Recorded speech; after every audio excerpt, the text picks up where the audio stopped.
हरिओम.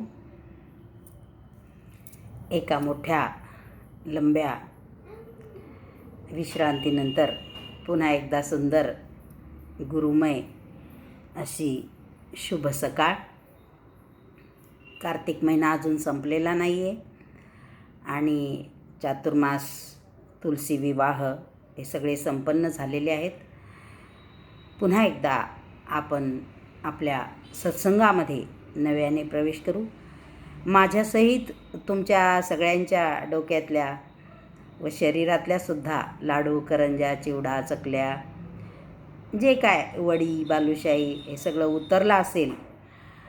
सत्संग याच्यासाठी मध्ये घेतला नाही की पाहणारे फक्त 25-30 जणच होते, ज्याला आपण मुमुक्षू किंवा जिज्ञासू म्हणू. आणि कामही खूप होते. ज्यांनी नाही पाहिलं त्यात त्यांचा दोष नाही आहे, कारण की संसार करताना, परमार्थ करत असताना त्यात खूप अडचणी येतात आणि मुख्य प्राधान्य हे संसारालाच द्यावं लागतं आणि संसारातच परमार्थ होत असतो. आणि म्हणून विशेष करून आपल्या सगळ्या स्त्रियाच आहेत, तर घरातले कामं, फराळ, साफसफाई म्हणून सत्संग बंद होता. तर चला पुन्हा आता एकदा नव्यानं आपल्या भगवद्गीतेकडं पाहूया. आणि खरोखर अतिशय सुंदर आहे हे सगळं. भगवद्गीता म्हणजे की न लगे सायास, काहीच करायचं नाही. जावे वनांतरा, वनामध्ये सुद्धा जावं लागत नाही. आणि सुखे येतो घरा नारायण, या श्लोकाची म्हणजे या 2 ओळीचं पूर्णपणे जसंच्या तसंच फक्त भगवद्गीतेमध्ये जे सांगितलं आहे ते आपण पाहत आहोत. काल मोबाईलवर आपल्या ग्रुपला एक विषय खूप गाजला आणि तो म्हणजे आउटलेट असणं गरजेचं आहे. मग ते भलेही तुम्ही कोणत्याही प्रकारे व्यक्त करू शकता. आणि असं काही नाही आहे की स्ट्रेस एखाद्या गरीब माणसालाच येतो. उलट गरीब माणसाचा ट्रेस आपल्यापेक्षा सोपा असतो, कारण की तो काय करतो, तो ओरडतो, तो भांडण करतो, तो रडतो, तो कुठेतरी जाऊन बसतो कोणाच्या तरी घरी आणि आपला स्ट्रेस घालवतो. परंतु आपण जे तथाकथित हा शब्द वापरून राहिले मी, माहिती का, जे सुशिक्षित असतात, ज्यांच्याजवळ खूप पैसा असतो, ज्यांना समाजामध्ये मान असतो, अशा लोकांना स्ट्रेस आला की कदाचित तो स्ट्रेस कुठं घालवावा किंवा त्यांना त्यांच्या स्वतःच्या अहंकार आडवा येतो किंवा त्यांना त्यांचं मन जे असतं की दुसऱ्याला कसं सांगावं बा, की सांगितलं की अपमान होतो, अशी अनेक कारणं असतात. त्या कारणानं ते म्हणजे कोणाला स्वतःचा याचा गर्व असतो आणि तो गर्व कुठंतरी खाली होतो, अहंकार कुठंतरी खाली होतो आणि मग ते कसं सांगावं, त्याच्यामुळे ते आउटलेट काढत नाहीत. एक लक्षात घ्या, ट्रेस हा गुरुदेवांपासून तर माझ्यापर्यंत आणि तुमच्यापर्यंत प्रत्येकाला आहे, सर्वसामान्य माणसाला. जगी सर्व सुखी असा कोण आहे, विचारी मना तूच शोधून पाहे. पण आउटलेट काढण्याचे मार्ग वेगळे वेगळे असतात.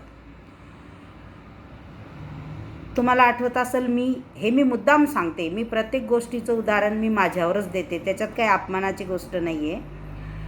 10 दिवस मी पंढरपूरला जाऊन राहिले होते राजेंद्र दासजीच्या सत्संगाच्या निमित्तानं. त्यावेळेस गुरुदेव नेमकेच गेले होते. तो एक खूप मोठा ट्रेस होता. स्ट्रेस याच्यासाठी होता की किती आपलं प्रेम असतं गुरुदेवांवर, की आपण त्यांच्याशिवाय राहू शकत नाही. परंतु तुम्ही जेव्हा फोन करतात, तुमच्यासारख्याला सांगणं सोपं असतं, पण स्वतः समजून घेणं खूप अवघड असतं. म्हणून अगदी धाय मोकलून त्या गरुड खांबाच्या जवळ मी रडले होते, पांडुरंगाच्या जवळ, की का असं. त्याचे उत्तरही मला तिथं रोज 5 ते 6 आणि 6 ते 7, 4 ते 5 आणि 5 ते 6 तर भावार्थ रामायण आणि एकनाथी भागवत याच्यावर प्रवचन व्हायचे, त्याच्यामध्ये मिळाले आणि अगदी हलकी फुलकी होऊन मी घरी आले. दुसऱ्या वेळेस घरगुती काही कारणानं की जावयाची तब्येत खराब आहे, अजून काही आहे. 1 महिना मी खालच्या रूममध्ये राहिले आणि सतत 24 तास गुरुदेवांचे सत्संग ऐकून आणि मन मोकळं करून त्यांच्याजवळ तो स्ट्रेस मी घालवला. मग एक आउटलेट प्रत्येकाला असावं. त्यानं लोकांना सांगायची लाज वाटत असेल किंवा कमीपणा येत असेल किंवा अपमान होत असेल तर हे मार्ग स्वीकार करा आणि स्ट्रेसमुक्त व्हा. कारण जीवन इतकं खरोखर त्यात जसं सांगितलं, मी ती बातमी वाचलेली नाही त्याच्यामुळं मी बोलू शकत नाही शीतल आमटे किंवा यांच्याविषयी. परंतु जर खरोखर अशा लोकांना जर मोठ्या मोठ्या स्ट्रेस येत असेल आणि त्याच्यातून जर ते असं काही करत असतील तर ते खरंच दुर्दैवाची गोष्ट आहे आणि याच्यासाठी खरोखर म्हणूनच अध्यात्माची गरज आहे.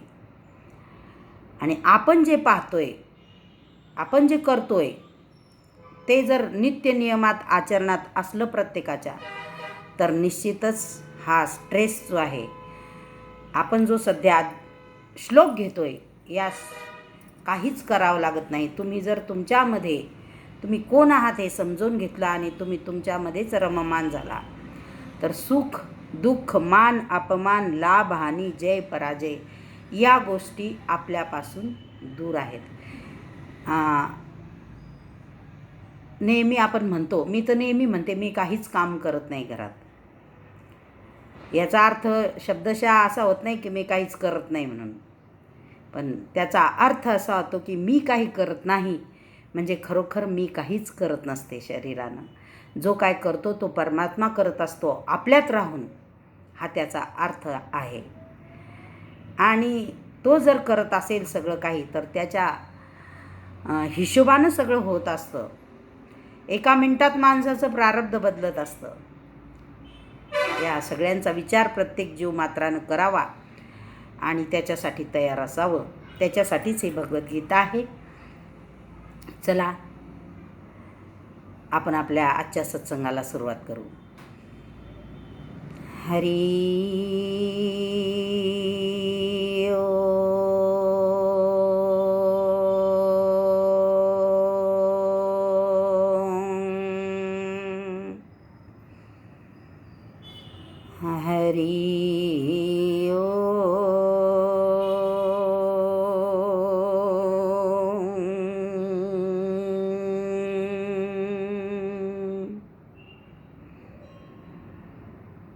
हरी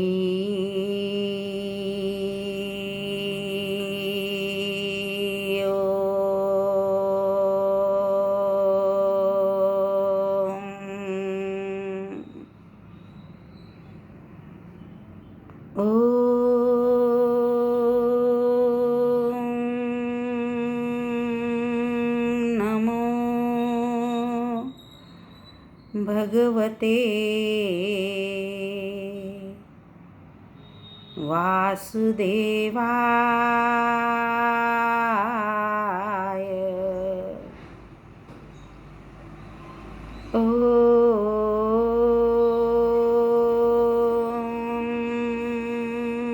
नमो भगवते वासुदेवाय.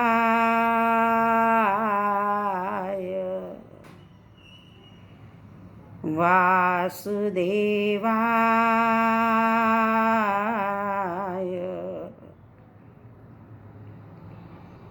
गुरुदेवाय.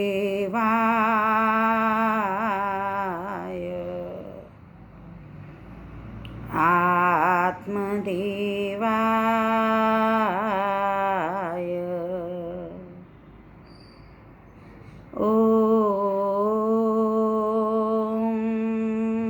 नमो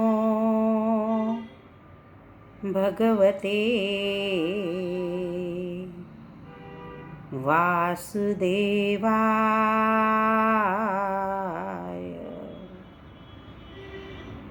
गुरुर्ब्रह्मा गुरुर्विष्णू गुरुर्देव महेश्वरा. गुरुर्साक्षात् परब्रह्मा तस्मै श्री गुरवे नमः. वसुदेवसुतं देवं कंसचाणूरमर्दनं देवकी परमानन्दं कृष्णं वन्दे जगद्गुरुं. सच्चिदानन्दरूपाय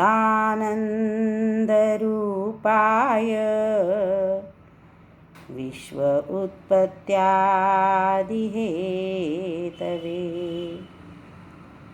तापत्रय विनाशाय श्रीकृष्णाय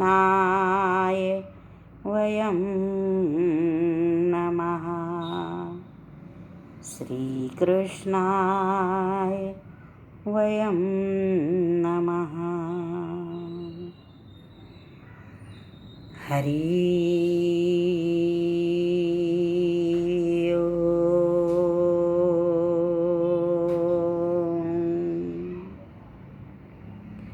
ऐसी कळवळ्याची जाती करी लाभाविन प्रीती. आणि ती म्हणजे सद्गुरू यांचे अनंत उपकार आपल्या जीवनामध्ये असतात आणि तेच सद्गुरू आपल्याला या मार्गावर आणून टाकतात. माझं भाग्य थोर. आल्या आल्या मला परवा दिवशी कार्तिक काकडा आरतीचं भोजन मिळालं आणि सत्संगही मिळाला. खूप सुंदर सत्संग मी ऐकला त्या दिवशी.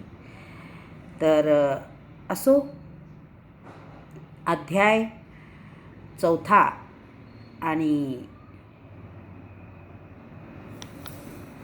श्लोक 15. 14व्या श्लोकामध्ये आपण पाहिलं होतं की कर्मफलाची आसक्ती सोडून द्यावी. आणि फळ म्हणजे काय, तर यज्ञ जेव्हा पूर्ण होतो, कोणचा यज्ञ? स्वाहाचा नाही. जेव्हा रोज आपण श्वासोश्वासाचा यज्ञ करतो आणि त्याचं पूर्णत्व म्हणजे काय, तर परमात्म्याची प्राप्ती होते. आणि एकदा परमात्म्याची प्राप्ती झाली की काही मिळवण्याचं किंवा काही साधण्याचं राहत नाही. त्यावेळेस सनातन ब्रह्ममध्ये प्रवेश होतो आपला आणि हे कळतं की ईश्वर माझ्यापेक्षा भिन्न नाही आणि तो मी जो आहे तो अव्यक्त आहे. आणि आता तो जे काय करतो, माझ्याद्वारे जे काय होतं ते सगळं तो करत असतो. ही भावना एकदा दृढ झाली मनुष्याची की कोणचंही कर्म मग मला बद्ध म्हणजे बांधून ठेवू शकत नाही, बद्ध करू शकत नाही. आणि आता काही करायचं सुद्धा, तुका म्हणे आता केवळ उरलो उपकारापुरता, अशी ज्याची स्थिती आपली नाही. हे ब्रह्मनिष्ठ मनुष्याचं सांगत आहेत या ठिकाणी. तर आपण असा गैरसमज करून घेऊ नये, अगदी माझ्यासहित की आपण त्या स्थितीला पोहोचलो आहोत म्हणून. तर आत्मरूप झालो, जो परमात्म्याला प्राप्त करून घेतो तो कधीच मग त्यानं पुण्य केलं तरी त्याला पुण्य भेटत नाही आणि त्यानं पाप केलं तरी ते त्याला लागत नाही, म्हणजे तो कर्मबद्ध होत नाही. मग कर्मफळ त्याला बद्ध करत नाही. इथपर्यंतचा भाग आपण पाहिला होता. आता आपण पाहू 4 अध्याय 15वा श्लोक. पुढच्या श्लोकामध्ये भगवंत काय म्हणतात? एवं ज्ञात्वा कृतं कर्म पूर्वैरपि मुमुक्षुभिः कुरु कर्मैव तस्मात् त्वं तस्मात् त्वं पूर्वेतरं कृतं. हे अर्जुना, पूर्वी मोक्षाची इच्छा करणाऱ्या महापुरुषांनी अशा प्रकारच्या मला जाणून कर्म केले. कोणचं कर्म केलं त्यांनी त्या मोक्षाची इच्छा असणाऱ्या महापुरुषांनी हे कर्म केलं की त्यांनी त्या परमात्म्याला जाणून घेतलं. गुरुदेव आपल्याला सतत हेच सांगतात की तुम्ही त्याला जाणा, त्याला ओळखा. एकदा हरी ओळखला की मग तो आपल्यापासून न दुरे न दुर्लभा, आणि तो मीच आहे. ही जाणीव होणे, मोक्षाची, ज्यांनी मोक्ष, मग एकदा ईश्वराची प्राप्ती झाली की मोक्षसुद्धा नको. नको ब्रह्मज्ञान आत्मस्थिती भाव तू मी भक्त तू देव ऐसे करी. मग ब्रह्मज्ञानसुद्धा नको किंवा आत्मस्थिती भावसुद्धा नको, परंतु मोक्षसुद्धा नको. तर मोक्षाची इच्छा करणाऱ्या महापुरुषांनी मला जाणून कर्म केले. काय जाणून? हेच की हे जे कर्म आहे, म्हणजे कोणचंही ईश्वर प्राप्तीचं, मग ते जप असो, तप असो, व्रत असो, ध्यान असो, भजन असो, कीर्तन असो, तर हे कर्म करता करता मला काय प्राप्त झालं किंवा मला काय कळलं, तर मी देवापासून वेगळा नाही. माझं अभिन्नत्व कळलं मला, की तो आणि मी एकच आहे. तर असे अभिन्नत्व प्राप्त झाल्यावर त्या परमात्म्याची स्पृहा म्हणजे मागणी, स्पृहा म्हणजे इच्छा, स्पृहा म्हणजे तृष्णा, तहान, एक जी आपल्याला देव भेटावा, देव भेटावा, देव भेटावा, देव भेटावा अशी इच्छा असते. खरोखर खूप असते, त्याच्यासाठी खूप फिरतो मनुष्य. आणि ज्यावेळेस त्याची खरोखरची व्याख्या कळते किंवा गुरुदेव त्यांच्या कृपेनं ते कळवून देतात, तेव्हा कळतं की आपण विनाकारणच बाह्य गोष्टीच्या पाठीमागं लागलो होतो. मग स्पृहा राहत नाही कोणत्या गोष्टीची. चांगलं कर्म करावं त्याचीही स्पृहा नसते आणि वाईट घडलं तर त्याची चिंता नसते. तो मुद्दामहून वाईट घडून आणतच नाही. पहा, काही गोष्टी पुण्य करण्यासाठी मनुष्य म्हणजे परहित करण्यासाठी पाप करतो. तुम्ही 2-3 दिवसाच्या आधी गुरुभक्ती योगमध्ये ऐकलं असेल की शिष्याचे पाप गुरुदेव डोक्यावर घेतात. मग त्यांनी पाप केलं का पुण्य केलं? पुण्य करण्यासाठी त्यांनी पाप घेतलं, त्याचे परिणामही तेच भोगतात स्वतः. म्हणून त्यामुळे त्यांना कर्मबद्ध करत नाही, स्पृहा राहत नाही. श्रीकृष्ण असे आहेत व म्हणून त्यांना कर्मबद्ध करत नाहीत. व ते जर आपणही त्याच स्तरावरून, भगवान श्रीकृष्ण असेच होते असं म्हणतात, आपण त्याच स्तरावरून जर भगवंताला जाणले तर आपल्यालाही ते कर्मबद्ध करणार नाही. की जे काय करतो तो परमात्मा करतो, आपण काहीच करत नाही. म्हणून त्याचं कर्म त्याच्या डोक्यावर ठेवून द्यायचं आणि आपण मात्र मुक्त राहायचं, असा एक भाव या ठिकाणी सांगतात. त्या स्तरावरून जर आम्ही भगवंताला जाणले तर ते कर्म, कोणचंही कर्म आम्हालाही बद्ध करणार नाही. आता श्रीकृष्ण भगवान, महात्मा, अव्यक्त, योगेश्वर किंवा महायोगेश्वर कोणत्याही स्वरूपात असले तरी ते स्वरूप सर्वांसाठी आहे, कारण की ते आपल्या अंतरंगात बसलेलं आहे. त्याच्यामुळे ते जे स्वरूप आहे ते सर्वांसाठी आहे. हे जाणून पूर्वीच्या मुमुक्षु पुरुषांनी, मोक्षाची इच्छा करणाऱ्या पुरुषांनी कर्म केले. व म्हणून हे अर्जुना, आता हे सगळं जाणून घ्यायचं की मी करता नाही, त्याच्यामुळं मी भोगताही नाही. कर्म म्हणून तर भगवंत म्हणायचे की तुला पाप लागेल किंवा पुण्य लागेल, तू फक्त यांना मार. हे मी सगळं आधीच केलेलं आहे, तू फक्त निमित्त मात्र आहेस. मग तसं आपल्याही जीवनात काही गोष्टी जर आधी ठरलेल्या असतील तर आपण निमित्त मात्र आहे. आपलं प्रारब्ध उद्या काय घडवून आणन हे आपल्याला माहीत नाही आहे. म्हणून पूर्वीच्या मुमुक्षु पुरुषांनी हे अर्जुना ही इच्छाच केली नाही आणि हे कर्म केलं, म्हणून तू सुद्धा हे कर्म कर. कोणचं? श्वासोश्वासाचं. तू हा यज्ञ कर आणि हा कल्याणाचा एकमात्र तुझ्यासाठी मार्ग आहे. दुसरा यज्ञ नाही सांगितला सध्या. हा जो यज्ञ आहे हा तू कर. यज्ञ करण्याची वेळ केव्हा आहे? बाकीचे यज्ञ दिवसा होतात, पण हा यज्ञ सकाळी उठून ब्रह्ममुहूर्तावर केला जातो. श्वास आत गेला, ओम बाहेर आला, एक सोहम. दोघांच्या मधली जी स्थिती आहे ती परमात्म्याची स्थिती आहे. म्हणजे श्वास आतही येत नाही आणि बाहेरही जात नाही. त्या थांबण्याच्या स्थितीला खरं म्हणजे यज्ञ म्हणतात. मग ते कितीही श्वास तुम्ही थांबू शकता. तर आतापर्यंत भगवंतांनी कर्म करण्यावर भर दिला, परंतु कर्म म्हणजे काय हे स्पष्ट केले नाही. त्यांनी फक्त दुसऱ्या अध्यायात कर्माचे नाव घेतले त्यानंतर कर्माची विशेषता सांगितली की जन्ममरणाच्या भयापासून एकदा जर या श्वासामध्ये आपण स्थित झालो तर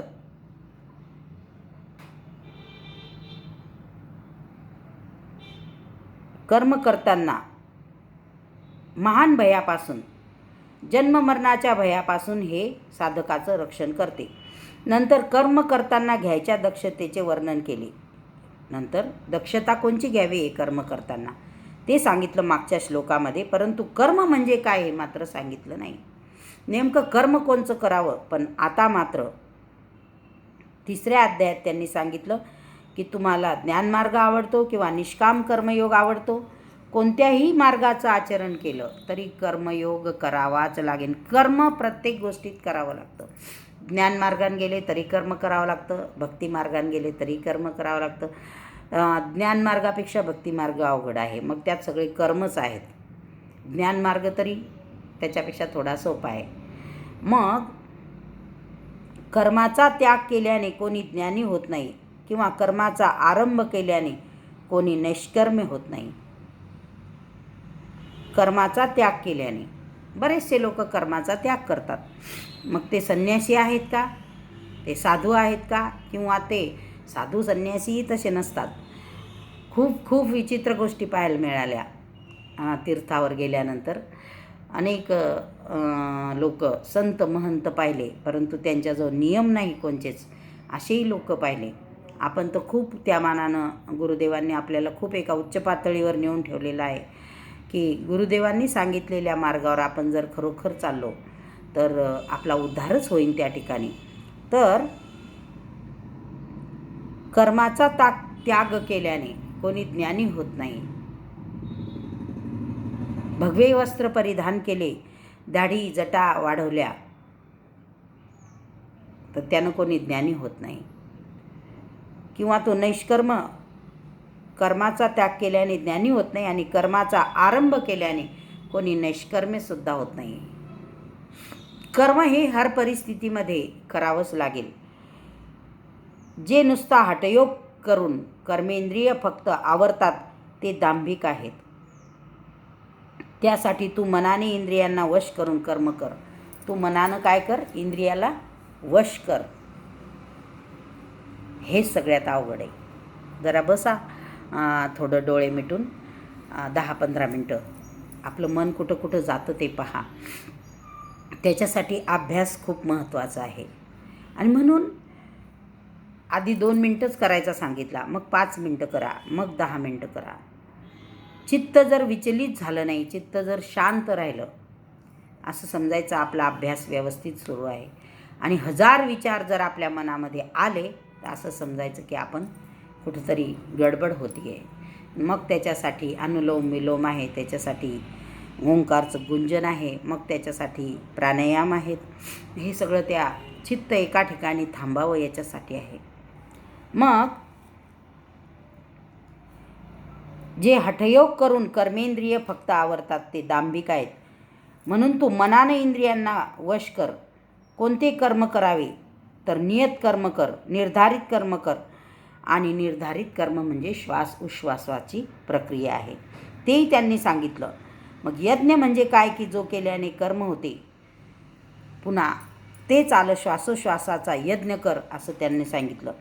यज्ञाची उत्पत्ती सांगितली या अध्यायामध्ये, यज्ञाची विशेषता सांगितली. आणि येथपर्यंत कर्म म्हणजे काय ते स्पष्ट झाले नाही. आता ते सांगतात की अर्जुना, कर्म कोणते व कर्म कोणते या बाबतीत ज्ञानी लोकांना सुद्धा भ्रम पडतो. तेव्हा ते चांगल्या प्रकारे मी कर्म कोणचं आहे, मी कोणचं कर्म करावं आणि अकर्म म्हणजे काय, कोणचं करू नये.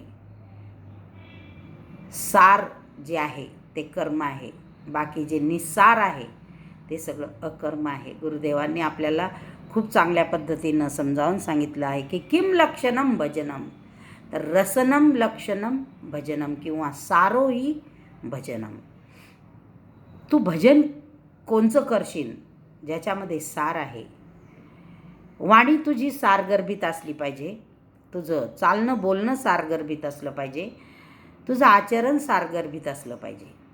म्हणून मग ज्ञानी लोकांना सुद्धा भ्रम पडतो. तेव्हा चांगल्या प्रकारे तू ते समजून घेतलं पाहिजे. किं कर्मेती कवयोप्यत्र मोहिताः तत्ते कर्म प्रवक्ष्यामि यज्ञात्वा मोक्षसे शुभात्. मी तुला विस्तारपूर्वक सांगतो की ते जाणल्यानं तू अशुभात मोक्षसे म्हणजे अशुभ अशा संसारापासून मुक्त होशील. मग हे कर्मच असं आहे की तुला या संसार बंधनातून मुक्त करेल. मग हे कर्म चांगल्या पद्धतीनं जाणून घेण्यासाठी पुन्हा भर देतात की मी तुला ते कर्म सांगेन की ज्याच्यामुळं तू संसार बंधनातून काय होशील, मुक्त होशील. ते कोणचं कर्म आहे? कर्मणो ह्यपि बोधव्यच्च विकर्मणः अकर्मण्यश्च बोधव्यम गहना कर्मणो गती. काही लोक काय करतात की वैराग्य येतं घर सोडतात. घर सोडल्यानंतर जंगलात जातात. काही दिवस झाडाखाली राहतात, ध्यान जप करतात. मग लोक येतात, मग ते सांगतात महाराज तुम्ही ध्यान भजन करता, ऊन वारा थंडी पाऊस यांच्यापासून संरक्षण मिळण्यासाठी तुम्हाला आम्ही झोपडी बांधून देतो. मग ठीक आहे, मग झोपडी बांधतात. कर्माचा त्याग केला, कोणत्या? संसाराच्या. पण एक नकळत संसार तिकडं उभा राहतोय. सगळं उदाहरण तुम्हाला माहिती आहे. आपण तसे सगळे खूप हुशार आहोत. हरिदासजी नेहमी म्हणतात तुमच्या ग्रुपवर सगळे आत्मज्ञानी आहेत म्हणून मी सत्संग सांगत नाही. मग झोपडी बांधतो. झोपडी बांधल्यानंतर उदरनिर्वाहासाठी गाय येते. मग गाईला राखण करायसाठी कुत्रं येते. मग मांजर येते. मग उंदरं येतात. आणि या सगळ्यांना सांभाळण्यासाठी एक स्त्री येते. आणि हे सगळं पुन्हा प्रपंच जो संसार सोडलेला असतो तिकडे एक नवीन प्रपंच तयार होतो. आणि बहुतांश ठिकाणी असंच आहे. परंतु त्यात एक खरा गुरुचा शिष्य मी पाहिला. मी फोटोही टाकला होता ग्रुपवर आणि मी म्हटलंसुद्धा होतं की हे भाऊ आपलेच दिसतात गुरुबंधू. कारण आसनं जे होते बसलेले ते गुरुदेवांचे होते. ते अनेक दिवस झाले. त्यांना लोकांनी दिलं त्यांना नाव की शुक महाराज म्हणून. तर नर्मदेच्या किनारी एका गुफेमध्ये ते बसलेले आहेत. त्यांचं मुख जे आहे ते तिकडं आहे. गुफेच्या आतल्या भागाला एक ओंकार लिहिलेला आहे मोठा. आणि ते सतत ध्यान करतात पांढरे भगवे कपडे घालून आणि कोणाशी बोलत नाही. अगदी त्यांची कीर्ती जी आहे ती शिवराज सिंग चौहानपर्यंत गेली, जे मध्य प्रदेशचे मुख्यमंत्री आहेत. त्यांनी त्यांना राहण्यासाठी अशी जी आपल्या साधना रूमसारखे एक रूम तयार केली बाहेर त्या गुफेच्या बाजूनं थोडीशी. ऊन वारा पाणी याच्यापासून रक्षण व्हावं, तरीसुद्धा त्यांनी त्याचा स्वीकार केला नाही. त्यांनी सांगितलं जोपर्यंत अनेक संकट आहेत त्यांच्या गुरूंनी. पण मला असं वाटतं त्यांचे गुरु बापूजीच असतील. कारण इतर ठिकाणी मी जे पाहिलं सगळं ते फक्त माया होती. वेश जरी संताचे होते, साधूचे होते, तरी आचरण नव्हतं. आणि आचरणसुद्धा नव्हतं. आणि बाकीचं सगळं माया जमवण्यासाठीचा खेळ सुरू होता. परंतु ते एक भाऊ असे दिसले की त्यांनी सांगितलं जोपर्यंत हे जगावरचं संकट जाणार नाही तोपर्यंत मी या जगाकडं तोंड करणार नाही. आणि अगदी नैसर्गिकरित्या ते त्या ठिकाणी राहत आहेत. तर असे लोकही काही असतात. तर कर्माचे तत्व, अकर्माचे स्वरूप समजून घेतले म्हणजे विकर्म म्हणजे विकल्पशून्य विशेष कर्म. संसार बंधनापासून शुभ आणि अशुभ सोडलं की हे कर्म मनुष्याला मुक्ती देऊ शकतात. मग या ठिकाणी भगवंत काय सांगतात की कर्म म्हणजे काय हे जाणलं पाहिजे आणि अकर्माचं स्वरूपही समजून घेतलं पाहिजे. अकर्म म्हणजे काय, तसेच विकर्म म्हणजे विकल्पशून्य विशेष कर्म. विकल्पशून्य विशेष कर्म, कोणताही विकल्प मनामध्ये नाही, कोणताही विकल्प नाही असं विशेष कर्म. मग जे आत्मपुरुषाद्वारे होते ते कर्मसुद्धा जाणलं पाहिजे. सध्या गुरुदेव विकल्परहित कर्म सुरू आहे गुरुदेवांचं. तुम्ही कार्तिक पौर्णिमेच्या संध्याकाळची जर त्यांची मंगलमय चॅनलवरची कॅसेट जर ऐकली असेल तर असं वाटतं की पुढचं सगळं गुरुदेवांना माहीत होतं. त्यांनी त्याच्यात नानकदेवांचं उदाहरण दिलं, निंदा करणाऱ्यांचं दिलं, सांगितलं की नानकदेवांना जसं जेलमध्ये टाकलं मुस्लिम राजानं, त्याप्रकारे अनेक साधू संतांना असा त्रास होईन. येणारे चंद्रग्रहणं, सूर्यग्रहणं खूप घातक असतील भारतासाठी. आणि परंतु जे आत्मस्वरूपामध्ये टिकले, ज्यांचं कुठं कोणचाच लेश म्हणजे वृत्तीच बाकी राहिली नाही, त्यांना या गोष्टीचा काही त्रास होणार नाही. असं खूप कधीची कॅसेट होती मला माहीत नाही, पण त्या कॅसेटमध्ये स्वतः पुढं काय होणार आहे हे गुरुदेवांना याचा अर्थ माहीत होतं. ते त्यांनी त्या ठिकाणी खूप विस्तारपूर्वक सांगितलं. घरी आल्यानंतर संध्याकाळी त्या दिवशी मी ती कॅसेट ऐकली मंगलमय चॅनलवरची. तर हे सगळं त्या ठिकाणी गुरुदेवांनी सांगितलेलं आहे की कर्माचे तत्त्व समजण्यास फार गहन आहे. काही लोक विकर्माचा अर्थ निषिद्ध कर्म, मन लावून केले गेलेले कर्म असा करतात. तर कर्म आणि विकर्म,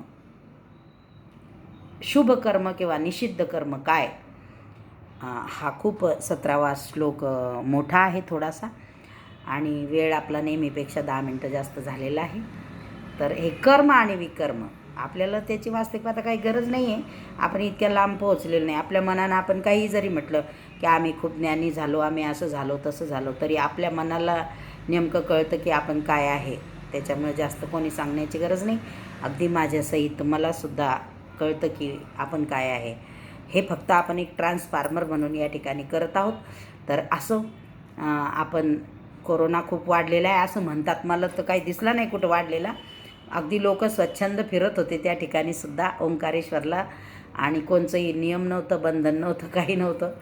तर तरी पण स्वतःची काळजी घ्या, गर्दीत जाऊ नका, मास्क वापरा, हात सॅनिटाईज करा आणि एक डिस्टन्स ठेवा.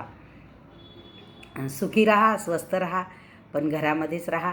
निश्चितच पुन्हा गुरुकृपा जर असली तर उद्या भेटू. हरिओम हरिओम हरिओम.